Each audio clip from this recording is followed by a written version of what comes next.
Flashback. Ang sungit-sungit naman ni Bernadette, parang pinapakuha na yung cellphone eh. Women. Tumayo ako at kinuha yung cellphone sa may sala. Unregistered number? Sino naman kaya ito? Sino to? Tanong ko sa iritadong boses. Kumpare, si Jasmine to. Ito yung madaldal na kaibigan ni Bernadette at ang ninang nung kambal. Ano kailangan mo? Ang sama naman ito. No wonder kinahirapan na sa iyong asawa mo. Naku, huwag kang ganyan na. Kita mo pag yun naasar sa pagiging snob mo, ikaw din ang kawawa. Ano bang pinagsasabi sa akin ni Jasmine? Bakit naman hirap na hirap sa akin si Bernadette? Binibigay ko naman lahat ng gusto niya. Ano ba talagang gusto mong sabihin? Ang sinasabi ko lang naman kasi, kumpare, uuwi yung first love ni Bernadette at alam mo na pag gaganyan-ganyan ka, baka iwan kang bigla nun. Pasalamat ka nga nagtitiis sa'yo yung kaibigan ko kasi mahal ka niya, kaya tumino-tino ka nga. Grabe lang, nakakasakit na ng ulo yung kapalpakan ni Bernadette. Para palang balutong si Jasmine eh. Una magagalit tapos tatawa. Anak ng... Pero uuwi yung first love ni Bernadette at ako makikipagkita siya doon? Hoy, sinasabi ko sa'yo. Kung ano man ang nararamdaman mo sa kaibigan ko, aminin mo na at huwag ka na mag-inarte dyan ano. Para sabihin ko sa'yo, Hinaw Mercado, may sariling buhay si Bernadette Borja at talaga namang single pa siya. Kung ganyan lang din naman kay forever, lubayan mo na kasi hindi na mag-e-enjoy yung buhay niya, no? Tangina naman yan. Nakakapi ko na kayo eh. Ang dami sinasabi ni Jasmine. Sa bagay, maingay at magulo ang buhay ni Bernadette dati, pero tinali ko siya sa isang kasal at responsibilidad. Pwede naman siya kasing magsaya habang kasal kami ah. Abat, mahangatwiran ka pa eh, no? Isang tanong, isang sagot ha. Kaya mo bang pakawalan si Bernadette? Kung oo, pwede ba pabayaan mo na lang siya? At kung hindi, pwede ba mag-effort ka naman para sa kanya? Ay nako, ano na? At ba? Napaisip ako doon na. Pwede bang mag-isip muna ha? Hindi. Tutulungan naman kita para makabawi ah. Hoy ah, sagot. Naknang puwutsa. Pwede ba muna mag-isip muna ha? Yes, gusto ko si Bernadette at aaminin ko. Naganda na ako sa kanya nang pinakilala siya sa akin ni Miranda. Naisip ko rin naman na siguro nga, kailangan ko naman bigyan ng panahon ulit ang sarili ko. At siguro nga malaking pagkukulang ko sa pamilya ko, lalo na kay Bernadette. At si Bernadette nga ang isa sa makakatulong sa akin. Paano na nga lang ako mabubuhay sa sunod na mga taon kung puro ganito ang nangyayari sa amin? Hindi ko alam, pero natakot din ako magsawa sa akin si Bernadette. Magsawang intindihin ako at alagaan. Ngayon ko lang na-realize lahat ng iyon. I will try. Huwag mong i-try. Gawin mo. End of flashback. Tama nga si Jasmine. Wala akong pinagsisihan sa mga nangyari. Magsisimula ulit ako kasama si Bernadette na kahit kailan hindi ako iniwan. Second chance ko na rin to para gawin yung mga bagay na pinangarap ko para sa amin ni Miranda.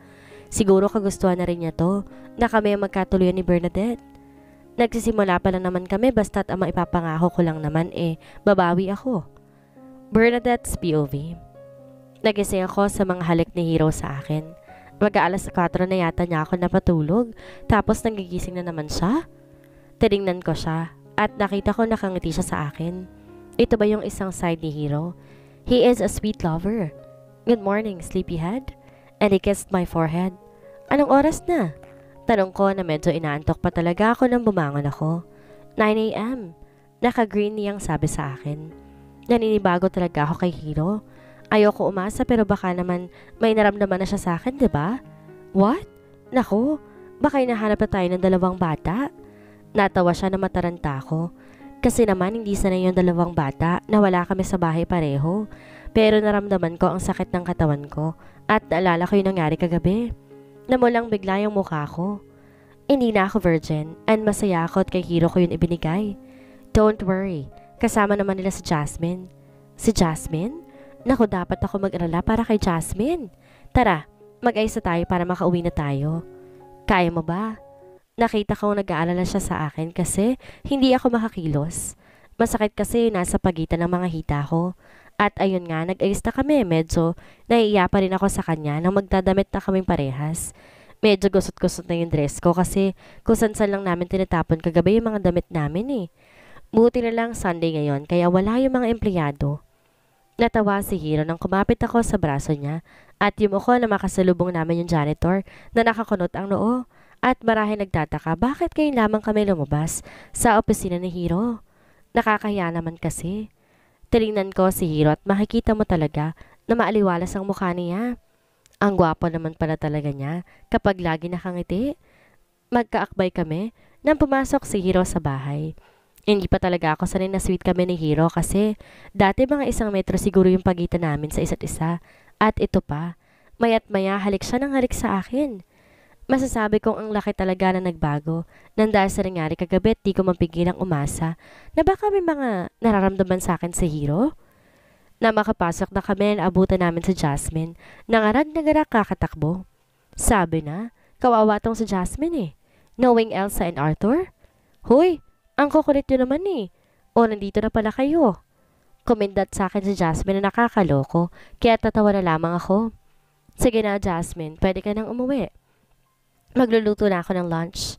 Naku, isasama ko muna si Elsa at Arthur para makapag-bonding naman kayo. Pinahirapan ko naman si Sheila o kaya ipapaalaga ko kayong dalawa na yan kay Axel. Kay Axel? Bernadette, akit muna ako sa taas ha. Jasmine, thank you. At tinalikan ako ni Hiro sa labi bago humiwali at pumunta sa kwarto namin. Nang makalayo, bigla kami nag-appear ni Jasmine. Jasmine, thank you. Teka, ano na naman ang problema ni Jasmine? Umikot sa akin at suminghot-singhot. Bakit? Natatawa kong tanong sa kanya. May naaamoy ako. Amoy Clorox? May nangyari no? Ganito ba kami kung walang nangyari? Anong Clorox ang sinasabi ng gaga na to? Wala ka na dun. Sige na, kunin ko muna yung kambal ha. Balik ko na lang bukas. Sige na, gumora ka na masundan na yung kambal. Inatid ko na si Jasmine at ang mga bata sa labas ng bahay at dumiretso na sa kusina para magluto ng lunch. Nag-shower siguro si Hiro. Mamaya na lang siguro pagka-yari niya. Naghihiwa na ako ng mga ingredients na maramdaman ko. Ang pagyakap sa akin ni Hiro mula sa likod ko at sinimulang halikan ang leeg ko. Napapikit ako dahil nagdala na naman ng mainit na pakiramdam ang bawat paghalik niya. Baka naman mahiwa ako ang daliri ko nito. May maitutulong ba ako, ha? Sabi niya habang yung tenga ko naman, yung pinagdidiskitahan niya. Hindi ako makapag-concentrate. Sige, ikaw na nga maghiwa dito. Agad akong bumitaw sa kanya at pinainit yung kawali. Sobrang init naman dito sa kusina. Narinig ko siyang tumawa at sinimulan na niyang maghiwa ng sibuyas, bawang at madami pa. At hindi ako makapag-concentrate, napasa po ako sa kawali. Ouch! Agad lumapit sa akin si Hiro. Dinala ako sa sink para hugasan ang kamay ko. Nangiti ako na makitang nag-aalala siya. Para tayo mag-asawa, sabi ko. Sira? Mag-asawa naman talaga tayo, ngayon lang natin nalaman ang essence sa pagiging mag-asawa natin. Ang sayang makita si Hiro na ganito. Para kaming bagong kasal sa sobrang lambing. Masuyo niya ako hinalikan sa mga labi. Mabagal at puro ng emosyon. I kissed him back at ilagay ang mga kamay sa batok niya. Banayad naming hinahaplos ang bawat isa. Sinimulan niya akong halikan sa leeg pababa sa balikat ko. Sa isang iglap na iangat niya ako para iupo sa counter at sinimulan akong halikan sa balikat pababa sa mga braso ko. Muli hinalikan niya ako sa mga labi.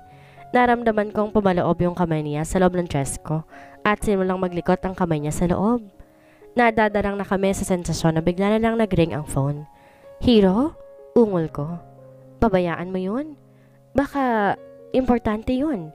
Patuloy pa rin siya sa paghalik sa akin pero itinulak ko siya at bumaba sa counter. Kinuha yung telephone para sagutin yung natawag. Hello? Hiro, ano ba? Hindi ko maiwasang mapaungol. Sinundan ba naman ako, dinalikan sa may leeg? Adik talaga yon. Hello, sino to? Di ako makapag-concentrate. Walang sumasagot sa kabilang linya. Baka na-iskandalo sa mga ungol ko at sa malulutong na halik ni Hiro. Ibaba mo na kasi yan, sweetheart. Sinimulan na ni Hiro na ibaba ang dress ko kaya naibagsak ko na lang yung telepono at napaharap sa kanya. Ilang araw din yung nangyari at masasabi ko, malaki ang pagbabago sa pagkasama namin ni Hiro. Ngayon ko lang nakita yung sweet side niya. Ganito din kaya siya kay Ate Miranda? Kaya ba siya nagustuhan ni ate kasi may ganitong side si Hiro? Siguro nga, naging malamig at manhid si Hiro nung mga nakalipas sa taon. At ngayon nakikita kong handa na talaga siyang mag-move on kasama namin ni na Elsa. 3 taon na naman nakakaraan. Siguro naman ito na yung right time para mag-move on kaming lahat. Di naman sa kakalimutan namin si ate pero may buhay kaming lahat. Di namin siya po pwede ma-stalk habang buhay sa nakaraan. Masama ba ako? Masama ba ako para mahalin yung lalaking mahal ng kapatid ko? Lagi na nga lang akong pangalawa. Laging sa akin napupunta ang nagamit na niya. Gusto ko lang namang alagaan at mahalin sina Hiro at ang mga bata. Masyado ba ako makasarili? Kung hindi din ko na sana akin na lang talaga sila. Mami, papasok na kami. Bye-bye po. Paalam sa akin ni Elsa at humalik sa pisngi ko. Ganun din si Arthur. Ginantian ko naman sila ng yakap. Ngumiti ako kay Hiro at tinalikan siya sa labi. Ngumisi siya at tumango. Mamaya Baliw. Sige na't baka malate pa tayo. At inihatid ko na yung mag-aama sa gate at nag-wave nang makaalis na sila. Isa pa itong pinagbago ni Hiro. Naging malapit siya sa mga bata. Tama lang naman kasi sa mga bata pa si Elsa at kailangan nila ng atensyon ni Hiro. Napakalambing ng mga bata. Nangiti na lang ako mag-isa habang naglilinis ng bahay. Ganito talaga yung pinangarap ko na buhay may asawa. Simple lang at masaya. Ayoko na ulit bumalik sa magulo kong buhay. Gusto ko magsimula ng simpleng pamilya. Naglilinis ako ng bahay na mag-ring ang telepono. Ay na naman siguro yung tumatawag pero di naman sumasagot. Walang magawa sa buhay yung mga tumatawag na yun. Pumunta ako sa sala at inangat ang phone. Sino na naman ba to? Paangil kong tanong sa kabilang linya. Galit ka te? Si Sheila to, gaga. Sino bang kagalit mo? Sorry Sheila, may naloloko kasi dito sa bahay nakaka-visit na. Paragyan mo kasi ng caller ID. Anyway, pumunta ka nga ng palengke. Wawa, makapag-utos, napakadomandante naman talaga niya At ano naman ang gagawin ko doon, Aber? Ang init kaya doon. Si Axel kasi nasa trabaho daw. Kaya nakikisuyo, pabili daw si Paloma ng 1 kilong santol. Santol? Doon naglilihi si Paloma? Santol? Grabe naman. Buwan ba ng santol ngayon? Yun nga hindi. Sige na, babay na. May kliyente ko ngayon. Punta ka? Titignan ko. Mag-mall kami ng mga bata mamaya Sige, kay Jasmine na lang pala. Bye! Sobrang busy talaga ng babaeng yun na hindi na makausap ng matino. Simula maghiwalay sila ng asawa niya, naging workaholic na. After maglinis ng buong kabahayan, nahiga ako sa sofa para magpahinga. Ang laki kaya ng bahay kaya't sobrang nakakapagod linisin ng buong bahay tapos ako lang mag-isa. Kailan kaya babalik si Manang Delia? Pero parang mas gusto ko to kasi kami-kami lang yun nandito. Mas okay mag-family bonding. Sinundo ko na yung mga bata sa school nila at tumiretso na sa pinakamalapit na mall. Ganito kasi ako sa kanila kapag marami silang nakukuhang star sa school, ililibre ko sila sa Jollibee. Sayang nga lang kasi di naman sila mahilig sa ganito. Si Hiro at nag-overtime siya sa trabaho. Sana kahit 1 beses lang makasama namin siya sa mga ganito. Kasalukuyan kami naglalakad-lakad at syempre bilang babae, di ko maiwasang mapatingin or mapasukat sa mga damit sa boutiques. Mommy, dun muna kami sa labas. Ang boring dito Ungot ni Arthur na halatang bored na talaga. Hirap talaga pag ganitong may kasama kang bata sa mall. Di makapag-shopping na matino. Baka mawala kayo Okay, pero dito lang sa tapat ng boutique ha? Yes, Mommy. Let's go, Elsa.